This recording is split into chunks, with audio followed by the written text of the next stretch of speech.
Bem-vindo à Liga dos Inovadores, o podcast do Expresso sobre o que de inovador e mais distintivo está a ser feito em Portugal. Eu sou o Pedro Lima. Eu, Elizabeth Miranda. Hoje temos connosco o Paulo Sousa.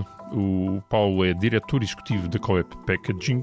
A Colep é uma empresa industrial histórica. Foi fundada em 1965 em Valdecambra, por Elídio Pinho, e, entretanto, em 2000 passou para o Grupo RAR, da família Macedo Silva. E em 2000 nós já éramos jornalistas de economia e tu já escrevias muito sobre a Colep. É verdade, a Colep estava cotada na Bolsa, ainda fiz algumas notícias, por acaso estive a recuperar algumas, nomeadamente vi uma sobre a distribuição de dividendos, na altura provocou muito furor. Antes de ter passado para a Rara, a Colep foi detida de facto pelo fundo de Jorge Soros e pelo Grupo Espírito Santo. Verteu-se muita tinta naquela altura sobre a empresa. Sobre o tema, não é? Bom, saltando para a história mais recente, aqui com o Paulo, em 2021, a Colep foi dividida em duas. Foi criada a Colep Packaging, que concentra a produção de embalagens metálicas, embalagens de conservas, aerossóis, já falaremos sobre isso. E o Paulo Sousa, há vários anos no grupo, com uma longa carreira lá, passou a CEO. E é para o Paulo então que vamos passar a palavra. Paulo, seja muito bem-vindo à Liga dos Inovadores. Pois, muito obrigado, é um prazer estar aqui com vocês.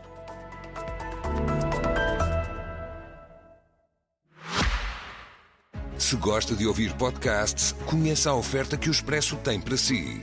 Da política à economia, ciência e cultura, passando pelo desporto. Entrevistas marcantes, análises e perspectivas que fazem a diferença. Ouça em expresso.pt e nas principais plataformas de podcast. Expresso. Liberdade para pensar.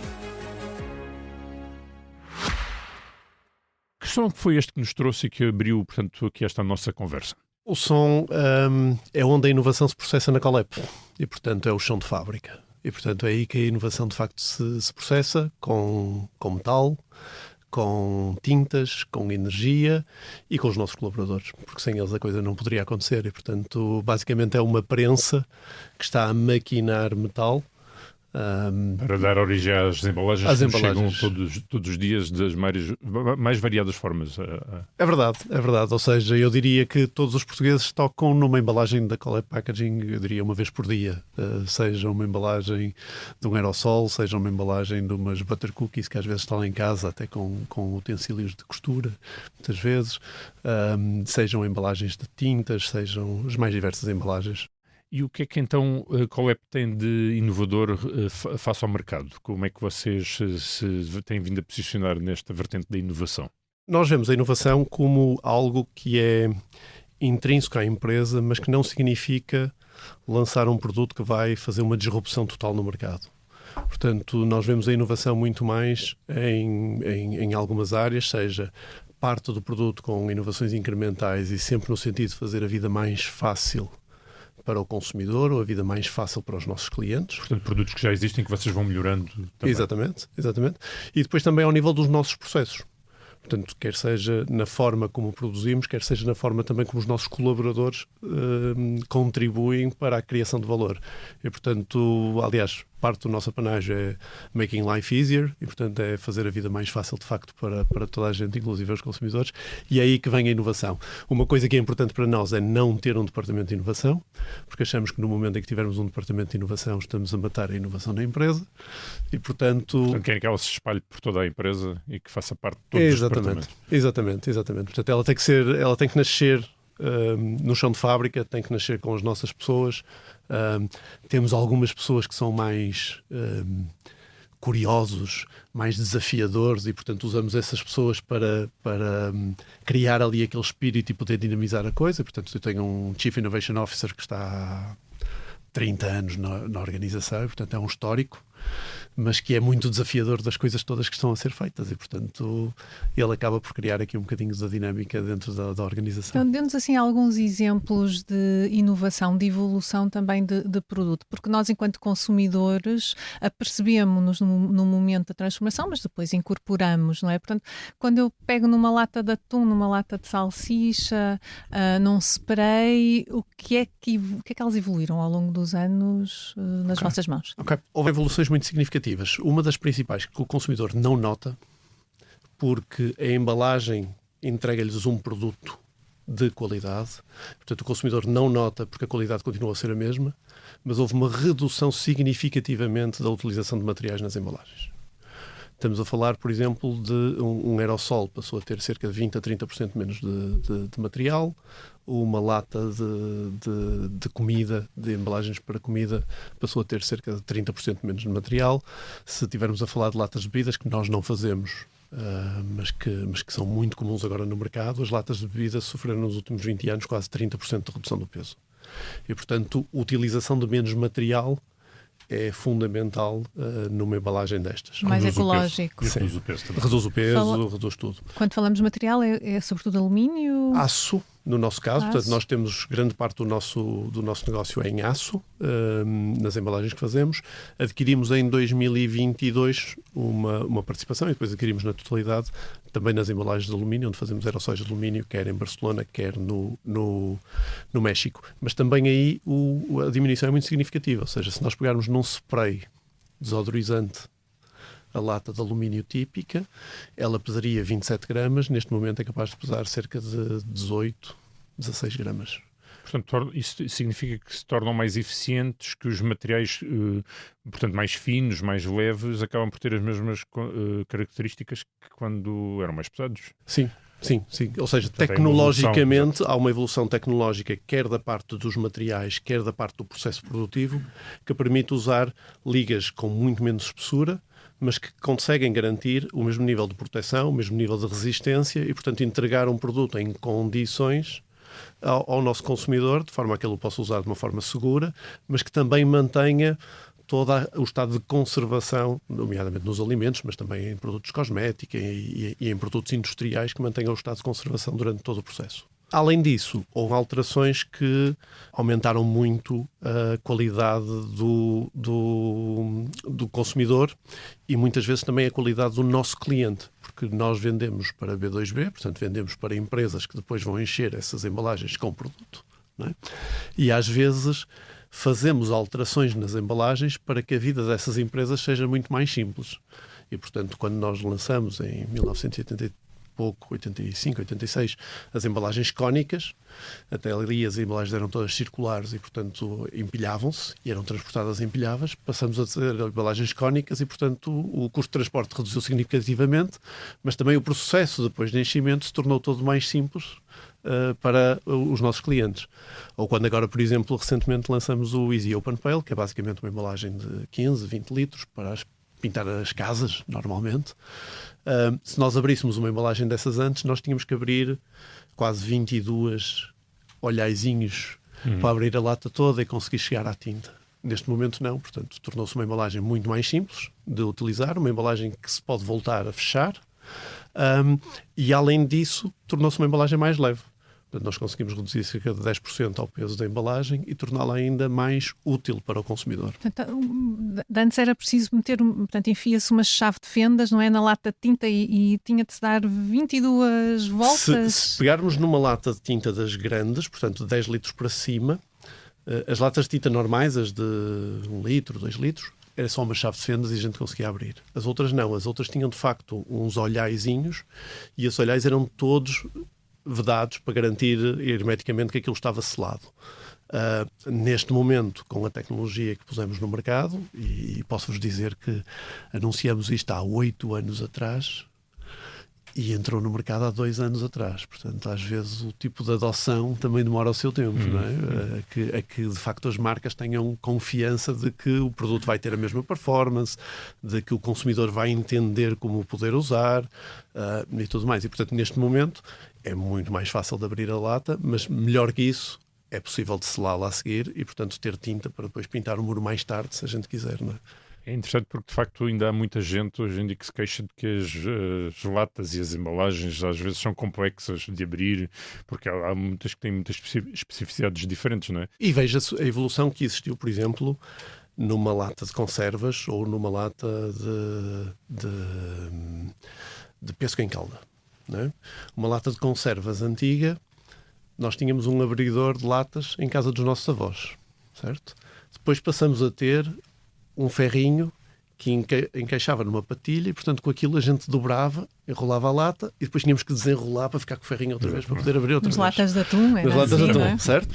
Depois passamos a ter o Easy Open, portanto, que aquilo já temos uma patilhazinha, a gente faz-lhe um primeiro golpe e depois aquilo está micro perforado e permite retirar a totalidade. Portanto, há uma evolução clara em que o consumidor esteja muito mais fácil. Portanto, evoluções ao nível da redução do metal usado, na leveza, não é? Facilidade de abertura.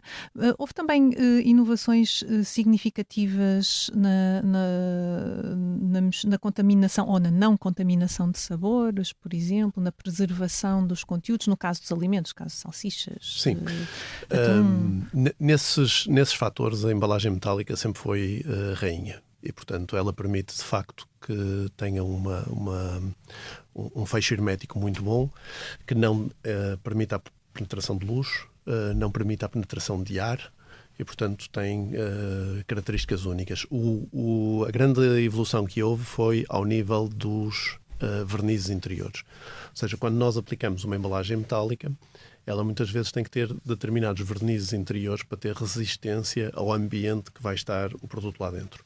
E, portanto, essa evolução desses vernizes interiores é muito significativa no sentido de evitar alguns produtos que tinham origens cancerígenas ou outro tipo de produtos e, portanto, que neste momento são completamente livres no mercado e que permite ao consumidor ter o mesmo nível de tempo de vida do produto. Um produto que esteja numa embalagem metálica terá 3, 4 anos, 5 anos de tempo de vida. Se estiver noutras embalagens terá muito menos. Terá 1, 2 anos de tempo de vida, não é? Portanto, um tempo de vida muito superior, garantindo a mesma qualidade do produto e garantindo que não há qualquer tipo de contaminação. Quando diz que a embalagem metálica é rainha, é melhor também que o vidro? Já não pergunto do plástico, porque imagino que o vá diabolizar, não é? Eu acho que todos os materiais têm o seu espaço. Eu não acredito que haja embalagens que não tenham o seu espaço dentro do mercado. Agora, acredito que muitas vezes os consumidores e a própria indústria pode estar menos informada sobre as escolhas que está a fazer ao nível da embalagem. É muito comum nós olharmos para o nosso saco amarelo lá em casa, onde pomos as embalagens todas, não é? E achamos, isto vai tudo ser reciclado. A novidade que eu tenho a dizer às pessoas é que, pois, o que é de metal vai estar a 84% de reciclagem, o que é de alumínio vai estar a 76%, o que é de plástico vai estar a cerca de 50%, e aquilo que for multilaminado, aquilo que parece cartão, mas não é, mas que tem não sei quantas lâminas, está a 20% ou menos.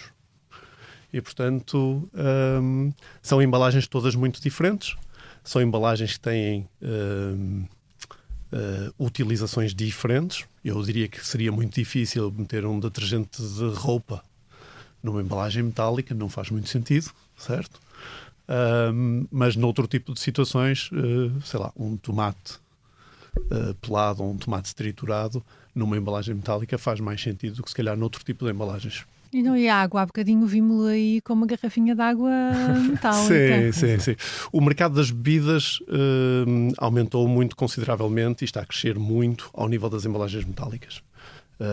Acho que é o maior tipo de embalagem que tem crescido nos últimos anos.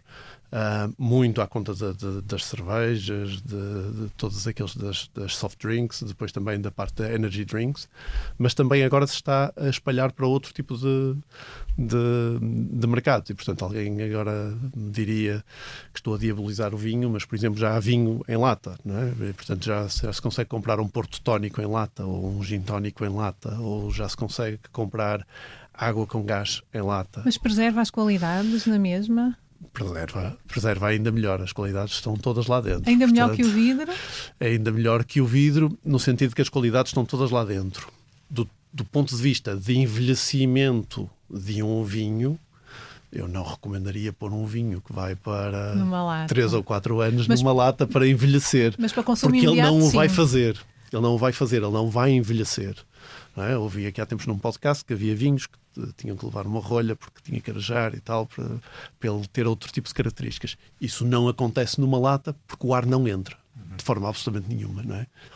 E, portanto, agora para aquilo que são as fizzy drinks e Mas, todo por esse exemplo, tipo de se uma coisas. pessoa deixar muito tempo a água dentro de uma embalagem dessas metálicas, pode haver ali alguma espécie de deterioração da água? Não, absolutamente nada. Absolutamente nada. Aliás, há uma água muito interessante aqui em Espanha, chama-se Cabreroa, que tem uma embalagem metálica negra e diz a água com gás que nunca viu a luz, porque ela é engarrafada numa gruta, é engarrafada numa embalagem metálica preta e, portanto, não tem qualquer probabilidade de ver a luz, a não ser quando se abre a garrafa. Isso é uma boa publicidade. Não são vocês a fazer a lata. Não somos nós. Nós fazemos relativamente muito pouco para embalagens de bebidas, portanto, não fazemos praticamente nada. O que disse há pouco então é que as embalagens mais amigas do ambiente atualmente são as embalagens metálicas, porque são as mais recicláveis. São as que têm taxas de reciclabilidade mais elevadas. E são também aquelas embalagens em que nós agora falamos da economia circular. Só que no aço a economia circular já se faz há 200 anos. Ou seja, em todos os países e em várias zonas dos países existem aciarias. E, portanto, não estamos a falar de o aço que nós hoje deitamos aqui no lixo e que é recuperado e que é muito facilmente recuperado porque tem um ímã e, portanto, apanha o metal todo. Não é? Portanto, o alumínio também é o segundo a ser recuperado porque também tem processos, não são ímãs, mas são processos similares que também recupera todo esse alumínio. Mas todo o metal que é recuperado aqui, em Portugal, não precisa de agora viajar 3, 4, 5 mil quilómetros para ir ser reciclado não sei onde. Não, vai aqui à Aciaria Nacional, entra nos altos fornos elétricos deles e é produzido aço outra vez. Vai ser aço que vai ser usado na lata? Não vai ser aço que vai ser usado na lata porque não temos em Portugal a tecnologia de fazer aço para latas. Mas vai ser aço que vai ser usado na construção, que vai ser usado noutro tipo de situações. O aço mantém as suas características, o alumínio também mantém as suas características intrínsecas todas e, portanto, ele pode ser reciclado over and over and over again. E, portanto, todo o sistema de reciclagem já está montado. Não precisamos de fazer absolutamente mais nada porque ele já existe.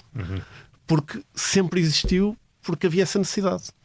E, portanto, não foi aqui, portanto, uma necessidade de adaptação significativa, ao contrário do que acontece com o plástico, por exemplo. Por exemplo.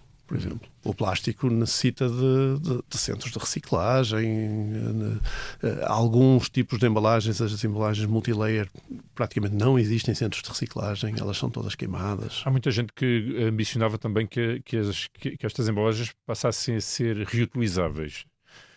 Isso é algo que está muito distante. Enfim, há determinadas embalagens, latas, por exemplo, de atum, não dá para reciclar ou reutilizar, neste caso, porque elas estão ali contaminadas, entre aspas, pelos produtos que ali estão dentro. Sim. Mas poderíamos ambicionar um dia ter a reutilização deste tipo de materiais, pegar numa lata e conseguir que ela seja reutilizada por uma... Em alguns segmentos das indústrias, sim, é possível. E já acontece. Por exemplo, se nós estivermos a falar para embalagens industriais e estamos a falar de o que a gente chama de drums de 200 litros, em que tipicamente vêm solventes ou vêm todo tipo de produtos para a indústria, tipicamente isso são entregues a empresas que estão nos próprios países, fazem a limpeza dos mesmos, fazem o recondicionamento dos mesmos e voltam a entregá-los. E, portanto, fica muito mais barato do que estar a produzir bidões novos para isso. Mas são determinados setores muito específicos em que isso faz sentido acontecer. Na parte do aço, vemos isso relativamente pouco, apesar de haver alguns trabalhos, por exemplo, estamos agora num trabalho com o Ponto Verde, no sentido de encontrarmos algumas embalagens que possam ser reutilizáveis. Na parte do alumínio, temos algumas que são reutilizáveis por vocês todos os dias. Tipicamente chamam-se aqueles cantis de água que vocês usam. E, portanto, são embalagens de alumínio que são utilizadas por vocês todos os dias, não é? Mas nas embalagens mais normais que nós temos no mercado, não, isso não acontece. Acontece, no caso do alumínio, de facto, uma incorporação de alumínio de volta na embalagem. Paulo, geralmente enquanto consumidores, quando olhamos para uma lata, nós escolhemos-la em função da marca do produto, não em função do produtor da marca. Faz diferença o invólucro, quem o produz? Faz diferença ser a Colep ou ser um concorrente? Faz.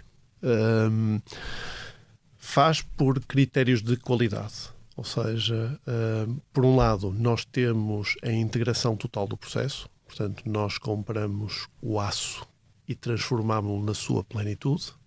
Existem uma série de concorrentes em que fazem apenas a montagem da lata e não todo o processo, tudo o resto é subcontratado ou comprado externamente. Imaginemos uma tampa, um fundo, se calhar compram tudo externamente e depois só fazem a montagem. E em segundo lugar também, ao termos o controle total do processo, temos o controle de uma coisa que é muito importante, que é a estanquicidade do produto e, portanto, também a aplicação dos vernizes em todo o processo. Aquilo que há bocado falávamos de haver uma lata em que a gente pega na patilha e ela quebra, depende de onde é que essa patilha foi feita. Portanto, muitas vezes. E, portanto, temos que ter esse tipo de atenção. Além disso, existe uma série de embalagens que, por exemplo, transportam materiais perigosos. E, portanto, essas embalagens que transportam materiais perigosos são submetidas a testes da legislação ADR e, portanto, e são submetidos a testes de drop tests, testes de queda, testes a 5 metros de queda para ver se rebenta o produto ou não. Muitas vezes levam ácidos, levam produtos inflamáveis e, portanto, a robustez de todo esse processo, não só da certificação, mas depois de garantir que industrialmente conseguimos repetir consistentemente aquilo que fizemos no processo de certificação, é fundamental. Daí o nosso track record em qualidade ser elevado e continuarmos a servir os nossos clientes. Eu acho que a diferenciação que fazemos é de facto uma diferenciação por serviço. Portanto, em termos de saúde, o consumidor, quando compra uma embalagem, estou sempre a falar no atum e nas salsichas, mas deve ser o mais comum. É o que eu faço menos, mas sim. Mas deve ter atenção também à lata ou já há uma padronização em termos de saúde? Não, em termos de saúde existe uma padronização elevada, existem regras muito claras do tipo de vernizes a utilizar e muita tudo. Fiscalização. Existe muita fiscalização, além de que as próprias marcas, e portanto aí dando também um apreço grande aos nossos clientes, que acabam por ter connosco sistemas de qualidade concertados e, portanto, eles já não precisam fazer tantas inspeções porque está concertado connosco e, portanto, a coisa funciona, mas quando isso não funciona e estão a utilizar outro tipo de fornecedores, eles fazem inspeções muito significativas aos materiais para garantir que o produto deles não é afetado. De facto, a marca é que corre o grande risco do produto dele estar afetado e do consumidor não ter a mesma experiência que teria com outro tipo de marca e, portanto, têm que ter cuidado com isso e têm que ter cuidado com a embalagem que utilizam. E é aí que fazem a distinção, sim. Ok. Olha, e o design e o formato, de alguma maneira, podem influenciar o consumidor ou não? Qual é a vossa experiência? Pode. Uma das coisas que está a ser agora mais usada, e é um dos desenvolvimentos que estamos a fazer agora a nível de inovação, mas que já o temos feito ao longo dos anos, de facto, a embalagem tem uma característica de proteção, tem uma característica de transporte, tem uma característica de garantir que o produto se mantém igual, mas tem uma característica de informação do consumidor e também de ajuda na tomada de decisão. E, de facto, a atratividade da embalagem é um fator de escolha do consumidor. Se há embalagens que são mais standard, e se estivermos a falar numa embalagem de lata de tomate, ela será relativamente muito standard e leva um rótulo e pronto, não é? Se estivermos a falar, por exemplo, numa embalagem de atum, já é diferente. O tipo de grafismo que essa embalagem tem já atrai mais um consumidor ou outro, até porque há marcas muito fortes. Se estivermos a falar de um aerossol ou se estivermos a falar de irmos escolher uma tinta para a nossa casa, faz muita diferença de que forma é que aquele rótulo lá está. Dificilmente alguém escolheria uma tinta lá para casa com uma imagem muito estranha, sem as cores muito vivas, quer dizer, então eu estou a comprar tinta e as cores que aqui tenho na embalagem não são as cores que eu quero, não é? A embalagem tem de vender o produto também. Sim. Por exemplo, nós temos agora um produto interessante que está no mercado já há algum tempo e que tem a ver com azeite. Portanto, nós já estamos no mercado de azeite há muito tempo. Fizemos uma embalagem até muito específica para uma marca que é uma embalagem toda trabalhada, uma embalagem toda dourada, parece ouro, como o azeite é. É um ouro líquido, de alguma forma, e então com o preço que está agora passa mesmo a ser um ouro líquido. E, portanto, uma embalagem de celebração. Mas, por exemplo, temos uma marca que está a vender óleo em spray, para ser mais cómodo ao consumidor utilizá-la. Okay? Mas o tipo de design que quer nas latas de óleo em spray quer como se fossem fotografias.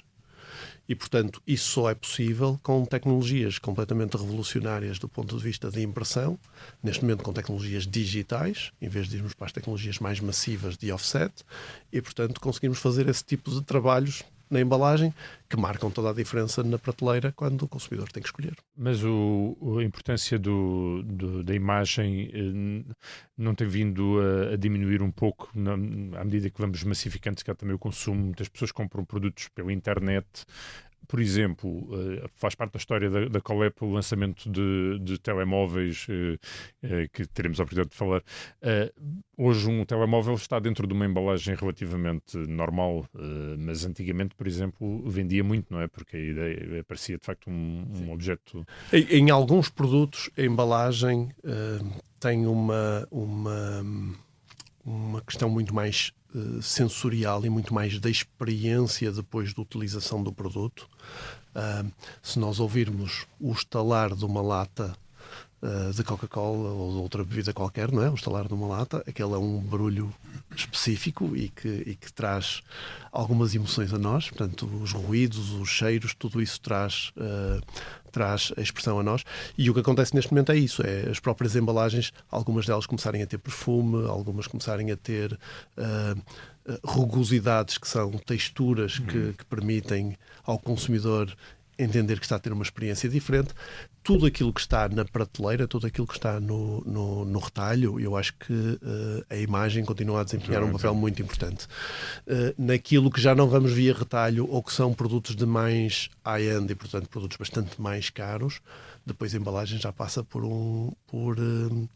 experiência de facto, abrir um telemóvel numa determinada embalagem que tenha determinado tipo de textura e tudo mais, permite que esse telemóvel seja visto de forma diferente. Estávamos aqui a falar das latas, eu lembro-me daquelas pessoas que costumavam fazer coleções de latas precisamente porque elas eram bonitas, eram interessantes. Não sei se há de haver muita gente hoje que faz esse tipo de coleções, mas de qualquer das formas a própria embalagem pode ser um objeto de coleção e de ser guardada, portanto, para outros efeitos também, não é? Sim, sim. Nós, por exemplo, uma coisa que fizemos não vai há muitos anos, juntamente com um cliente nosso, um cliente daquelas bolachas amanteigadas, das embalagens azuis, ele fez uma embalagem em que basicamente era toda decorada com material de costura.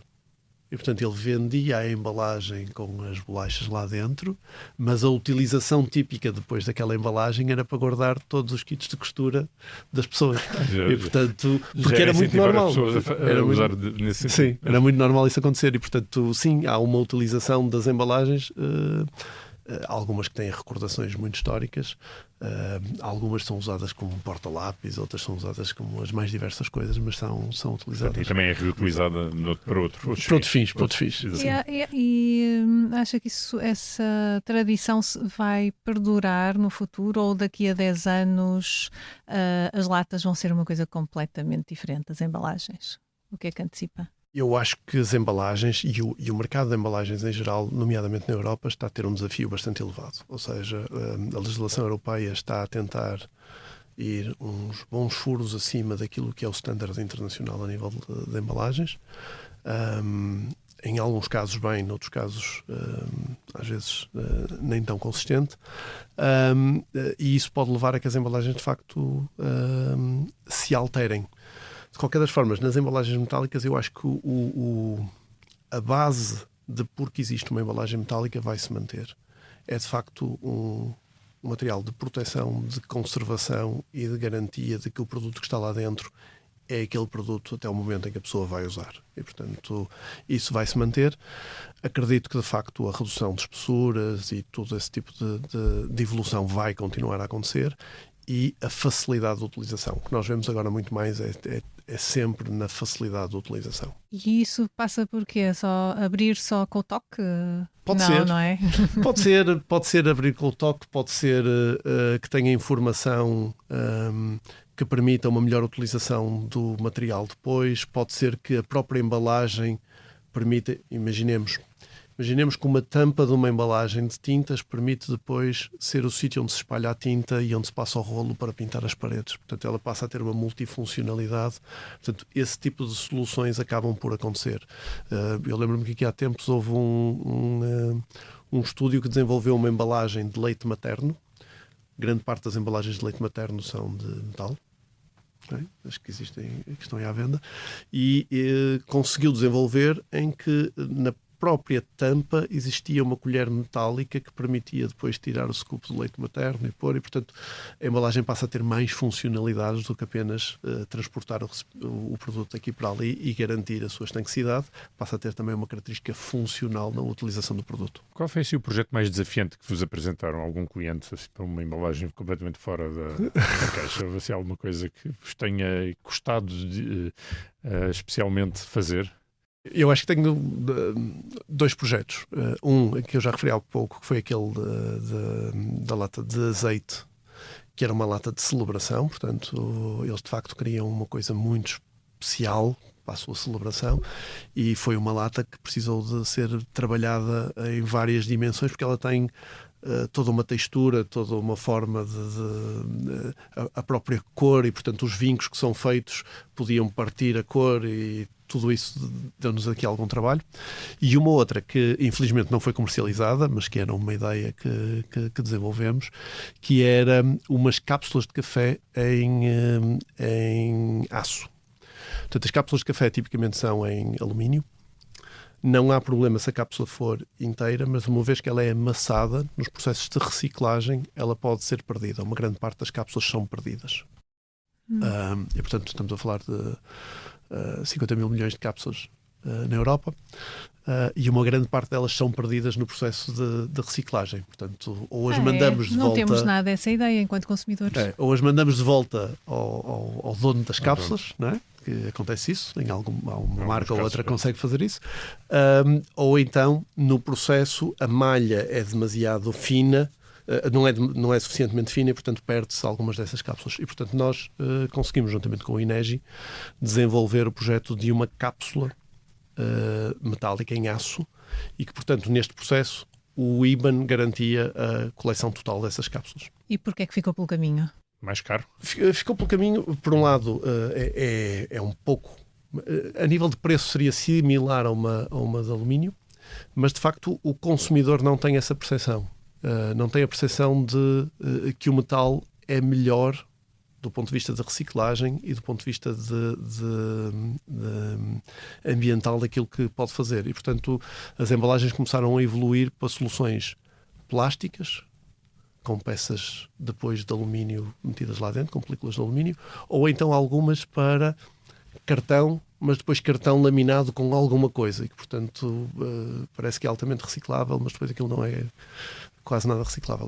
Os preços têm vindo a subir muito, os preços do metal, do aço... Sim, isso é algo que nos preocupa de uma forma geral, ou seja, os preços de matérias-primas metálicas têm vindo a subir bastante, e existe uma tentativa da União Europeia garantir a sua independência do ponto de vista de produção de aço, mas de facto as infraestruturas que existem na Europa não se desenvolveram, não se continuaram a atualizar o suficiente para se manterem altamente competitivas, e portanto existem agora opções asiáticas muito mais competitivas. Nós achamos bem que existe esta proteção europeia. Infelizmente só está a ser feita para a matéria-prima e não para as indústrias que estão a seguir à matéria-prima. Esperemos que isso seja corrigido rapidamente, porque senão o que pode acontecer é que de facto todos os consumidores de Portugal e da Europa vão continuar a ter embalagens metálicas porque elas são muito boas. Podem não ter embalagens metálicas produzidas na Europa. Vamos aqui passar um bocadinho também à sua história na empresa. O Paulo entrou na Colep em 2002. Exatamente. E entretanto já... depois houve uma altura que saiu, teve um bocadinho fora, mas depois voltou recentemente. Como é que tem sido este percurso na empresa? Tem sido muito interessante. Eu acho que foi uma empresa que tinha como desígnio, de facto, um crescimento durante todos estes anos. Eu lembro-me perfeitamente, entrei para uma função comercial, em 2002. E depois fui fazendo várias funções dentro da organização, desde plant manager, desde responsável de supply chain, desde responsável de desenvolvimento de novos projetos, as mais diversas coisas, até chegar a responsável das operações de uma determinada divisão, que era a divisão de Consumer Products, portanto Contract Manufacturing. E agora em 2021 então ter sido convidado para ser o CEO da Colette Packaging. Eu acho que a organização sempre foi uma organização um bocadinho nervosa, ou seja, de não gostar de estar sempre no mesmo sítio e, portanto, de querer fazer coisas novas. E também tive a sorte de as pessoas com quem trabalhei entenderem um bocadinho a minha forma de estar e, portanto, eu diria que todos os anos tinha 2 ou 3 projetos novos, além da função normal, para me manter entretido e para eu poder ir desenvolvendo. Não entrava na rotina, não se tornava uma coisa muito repetitiva. Tornou-se... Não consigo. A rotina é uma coisa muito, muito boring. Eu tenho que estar sempre a desafiar e tenho que estar sempre a criar qualquer coisa nova. Portanto, não consigo. Mas essa experiência na parte comercial é fundamental agora para o papel de CEO? Eu acho que eu tive uma vantagem de conseguir correr as áreas todas da organização. Eu acho que a entrada pela área comercial, e especialmente neste tipo de produtos, em que a área comercial precisa de ter um suporte técnico, de alguma forma, porque não estamos a vender uma commodity, portanto, precisamos de perceber bem o que é que o cliente está a precisar para podermos ajudar na escolha, para podermos desenvolver o produto e co-desenvolver o produto. É fundamental para entender bem o negócio todo e para garantir que a organização tenha um foco no cliente. Porque um risco que a gente corre muito rapidamente é de nos desfocarmos do cliente e começarmos a pensar em nós mesmos. Aliás, creio que foi numa entrevista de alguém de uma cotada em Nova Iorque que dizia que entrevistaram o CEO na altura e perguntaram-lhe porquê os altos e baixos. E ela dizia, isso é muito fácil de entender. Quando estamos a subir, significa que estamos focados no cliente. Quando estamos a descer, estamos focados internamente. E, portanto, não ficam desenvolvem cápsulas de aço, mas não ficam demasiado tempo presas a elas, não é? Não, nós desenvolvemos as cápsulas de aço e life goes on. Portanto, a vida continua e, portanto, se não é ali que a gente tem que vender e se aqueles clientes não estão interessados naquilo, a gente move para outras áreas. Mas sim, experimentamos coisas novas, tentamos coisas novas, inclusive nos nossos processos produtivos. Eu acho que uma das grandes questões que nós estamos a trabalhar agora é, de facto, nos nossos processos produtivos e isso é fundamental. Essencialmente, quando estamos a falar de uma empresa que tem alguma antiguidade, temos pessoas que estão há 30 anos dentro da organização, que estão a chegar perto de uma idade de reforma. São pessoas técnicas excelentes, mas que as novas gerações provavelmente não gostariam do mesmo tipo de trabalho que essas pessoas estariam a fazer. E, portanto, tem que haver aqui uma transformação, uma inovação no processo produtivo, de forma a manter a atratividade da indústria e garantir que todo aquele conhecimento que nós temos de 60 anos se mantém para que nós continuemos a produzir excelentes latas. Vocês têm 800 trabalhadores, não é? Certo. Em Portugal, Espanha, México e Polónia. E Polónia, sim. Chão de fábrica, operários, são quantos? São cerca de metade deles, 50%, são de chão de fábrica, sim. Portanto, ainda é uma tarefa muito manual esta. Sim, nós temos alguns processos que são mais automatizados e, portanto, temos linhas bastante automatizadas de última geração, mas também o processo, nomeadamente no aço, é um processo muito fragmentado. É um processo que tem várias etapas. Ou seja, eu não consigo pegar numa bobina de aço, meter numa máquina e depois do outro lado saem latas. Não, eu tenho que cortar a bobina, depois vou ter que dar primários ou vernizes na bobina, depois vou ter que imprimir a bobina, depois em parte disso vou ter que estampar para fazer os topos ou os fundos ou as tampas e só depois é que vou fazer o processo de montagem. No alumínio já é diferente. O alumínio já é diferente porque o alumínio de facto entra uma peça e sai no final o produto. Portanto já é um processo bastante diferente. E como é que vocês, portanto, houve a cisão, não é? Em 2021, mas mantém a ligação com com a Consumer Products, não é? São irmãos, mantemos uma ligação porque o acionista é o mesmo, a 100%. Eles também são meus clientes e, portanto, também lhes vendo algumas embalagens. E pronto, é uma relação, até porque estamos presentes em espaços industriais que pertencem um ao outro. Ou seja, Consumer Products é meu inquilino em Valdecambra, portanto, em que eu sou dono do espaço, e portanto eles são meus inquilinos em Valdecambra e eu sou inquilino deles na Polónia. E portanto temos sempre aqui uma relação de proximidade, apesar de que do ponto de vista de negócio são negócios completamente independentes, e as decisões deles de comprar embalagens são independentes de ser a minha ou de ser a outro. Tomam e vão buscar as melhores embalagens que encontrarem ao melhor preço para o mercado em que estão a servir. Portanto, podem não ser vocês os fornecedores. Sim. Isso não é mandatório no grupo, nunca foi, e portanto eu tenho que ser competitivo o suficiente para eles me quererem escolher, e ponto final.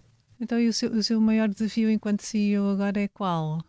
Eu acho que é efetivamente as pessoas, ou seja, é este conseguir passar este conhecimento todo de 60 anos para uma nova indústria, uma nova geração que está na indústria. E isso sim tem sido difícil, tem sido um desafio grande, porque quando estamos numa empresa que tem bons resultados e que tem boa performance e dizemos havíamos de fazer as coisas um pouco diferente, devíamos de mudar, e algumas pessoas perguntam, mas mudar para quê se até agora nos trouxe até aqui? E portanto eu de forma nenhuma desrespeito tudo aquilo que nos trouxe até aqui, aliás tenho muito orgulho nisso, mas também tenho plena consciência de que nos trouxe até aqui não nos vai levar onde a gente quer ir. Não é suficiente para. É condição necessária, mas não é suficiente para.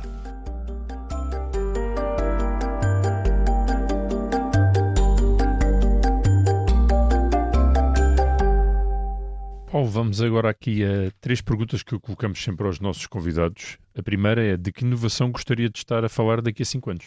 Eu pensei um bocadinho nisso e para mim a inovação daqui a 5 anos, há uma parte na embalagem, claro, uma embalagem mais sustentável, com menos utilização de material e mais útil para o consumidor, mas acima de tudo aquilo que eu gostaria de estar aqui a falar daqui por 5 anos é a transformação do processo industrial. De facto, nós termos encontrado aqui um processo industrial que nos permita pegar em todo este conhecimento que temos, trazê-lo para esse processo industrial de uma forma mais automática e permitir que as novas gerações se sintam motivadas em ter uma carreira dentro da indústria transformadora das embalagens metálicas. E temos tecnologia em Portugal e recursos humanos em Portugal para acompanharem essa transformação? Eu acho que temos. Aliás, nós somos líderes de uma agenda do PRR, e dessa agenda permitiu-nos acelerar alguns investimentos que queríamos fazer no sentido de garantir todo esse conhecimento. Vamos dar, por exemplo, um exemplo.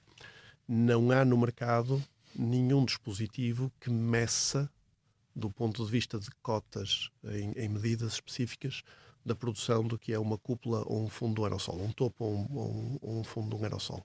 Existem vários sistemas de visão que veem se aquilo está amassado ou se tem algum líquido lá dentro, ou o que quer que seja, mas não nenhum que meça isso a 100%. Nós desenvolvemos um que mede a 100% este tipo de parâmetros.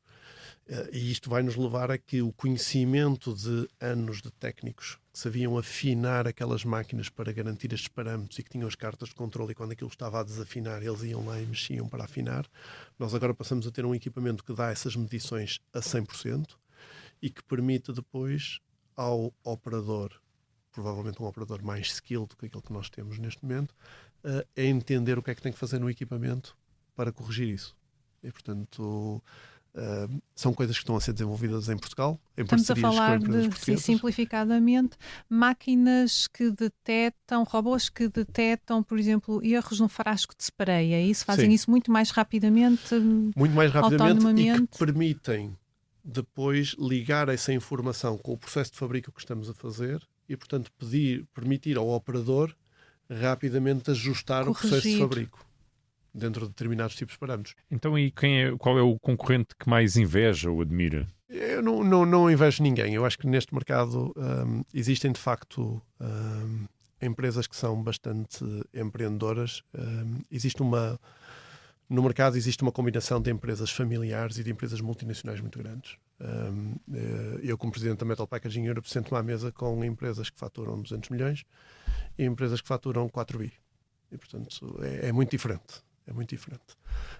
E o que nós vemos é, de facto, empresas familiares que conseguem ser mais entrepreneurs e conseguem fazer mais alguma coisa, e depois empresas mais corporate, mas que ao mesmo tempo garantem uma parte de inovação e uma parte de estar sempre desenvolvidos. Eu diria que existe um grande player na indústria chamada Ball.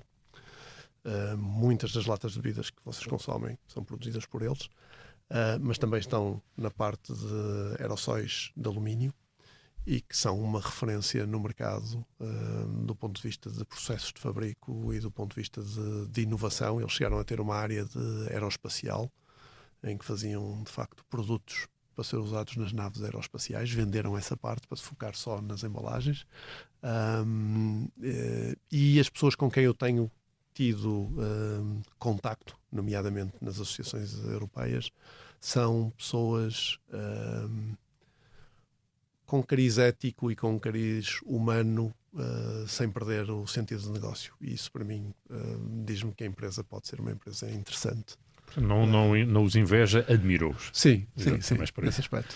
E como é que uma empresa como a Colep nacional, portuguesa, embora multinacional naturalmente, Sim. mas como é que se concorre com um gigante esse? É fator preço, sobretudo? Não. É fator de diferenciação de serviço. Eles são um gigante, têm uma parte do mercado, nós teremos uma outra parte do mercado e tentamos diferenciar-nos. Por exemplo, nós somos a única empresa no mundo neste momento a dar impressão digital nos aerossóis de alumínio. E isso permite que, em vez de termos aqueles aerossóis típicos que a gente vê na prateleira com cores muito bases e tudo mais, possamos ter fotografias, possamos fazer promoções, possamos fazer coisas muito adaptadas ao que o consumidor quer, quase com a cara do consumidor na embalagem. E isso as equipas de marketing das marcas procuram. E, portanto, com isto vamos ganhando o nosso espaço. Aerossóis com a cara do consumidor. Sim. O que é isso da impressão digital? Explique-nos lá. A impressão digital basicamente é passar as máquinas de impressão digital que já existem no papel, que já existem nas mais diversas coisas, inclusive em casa, não é? Ou seja, do computador diretamente para a peça. Nós, neste momento, conseguimos, enquanto as latas estão a ser formadas, podemos imprimir cada lata diferente. E, portanto, temos um processo basicamente de jatos de tinta e que imprimem cada lata individualizar. diferente. Podemos portanto, individualizar ou podemos fazer desenhos que a tecnologia standard nunca lá conseguiria chegar. E poderemos um dia ter uma embalagem digital onde carregamos em pequenas coisas para termos informações. Já seria muito mais caro, provavelmente. Sim, se bem que eu acho que isso vai passar muito mais por QR codes e soluções desse género, do que uma embalagem que a gente carregue na embalagem para que ela nos diga alguma Às tantas coisa. começa a falar connosco também. É? Eu lembro-me, por exemplo, da Superboc, que há muito tempo atrás tinha a Cool Beer, não sei se vocês se lembram, Sim.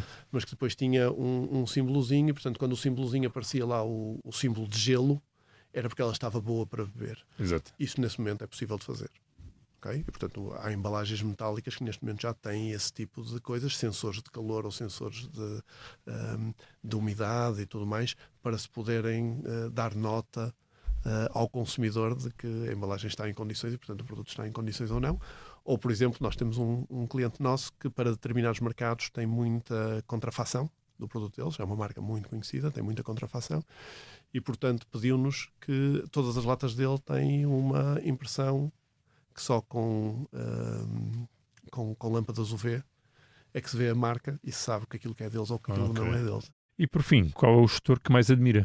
Eu aqui vou ser um bocadinho invasivo, porque a gente podia nomear várias pessoas, gestores portugueses. E temos alguns Belmiro bons gestores portugueses.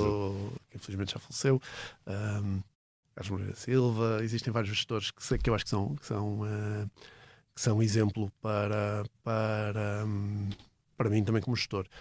No entanto, eu gostava de alguma forma olhar para trás na Colep e dizer que todas as pessoas que estiveram na Colep, nomeadamente o seu fundador, teve uma visão de querer fazer mais. E, portanto, eu honro muito essas pessoas e o desafio que ele fez. Acho que ele traz uma parte de empreendedor que se calhar outros gestores não trouxeram, mas trouxeram uma parte de consolidação e, portanto, a Colep chegou até aqui porque, de facto, teve bons gestores durante todo este processo e alguns com clarividência para perceber de que, a partir daquele momento, já era demais para eles. E, portanto, isso é preciso ser uma pessoa com uma clarividência muito, muito grande.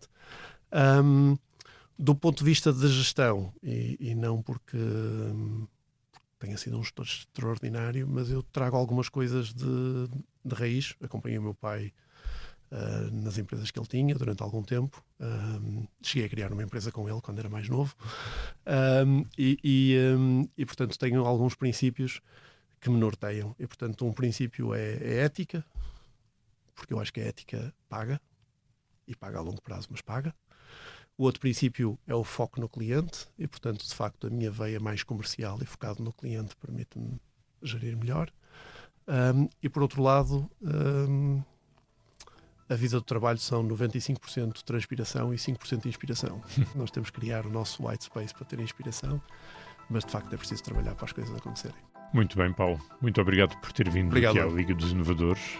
Eu sou o Pedro Lima. E eu, Elizabeth Miranda. Em estúdio connosco temos o Tomás Delfim, no apoio à gravação e também no apoio à edição, e a sonoplastia é do Hugo Oliveira.